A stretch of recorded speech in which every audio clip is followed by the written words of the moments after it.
வணக்கம் மக்களே! என் கையில இருக்கிற இந்த தங்க நிற பழம் என்னன்னு கண்டுபிடிச்சிட்டீங்களா? இத பறிக்கிறதுக்கு முன்னாடி போற வழியில காத்துல கனிஞ்சு தொங்குற இந்த கோவப்பழத்த பார்த்துட்டு பார்க்காத மாதிரி போக முடியுமா? இத பறிச்சுட்டே நம்ம தங்க பழத்த பற்றி பேசலாம். வெள்ளி நிறத்துல பூ பூக்கும், தங்க நிறத்துல பழம் பழுக்கும். இப்ப சொல்லுங்க, அந்த பழத்து என்னன்னு கண்டுபிடிச்சிருப்பீங்கன்னு நினைக்கிறேன். இந்த வாரம் 7 நாள் தொடர்ந்து நைட் டியூட்டியா மனசும் உடம்பும் ஆஞ்சி ஓஞ்சி அடிச்சு போட்டது மாதிரி இருந்துச்சு. ஆனாலும் இந்த இயற்கை காட்சியெல்லாம் பார்க்கும்போது நம்ம மனசு நம்ம அறியாமலேயே களைப்ப மறந்துட்டு இருக்கு.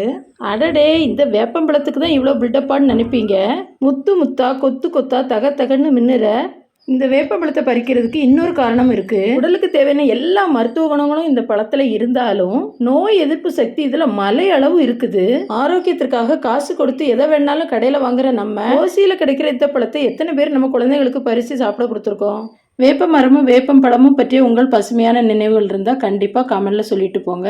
வாசிக்கிற இந்த தலைமுறையினருக்கு அது உபயோகமாக இருக்கும். ஓகே மக்களே, எப்போவுமே நாம் நல்லதை நினைப்போம், நல்லதே நடக்கும்.